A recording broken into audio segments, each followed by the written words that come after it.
చక్కని సీతకి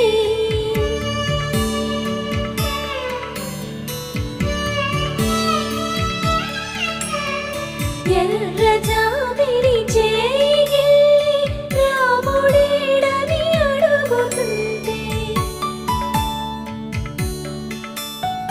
చూడలేదని పెదవి చెప్పే చెప్పలేమని కనులు చెప్పే నల్ల పూసైన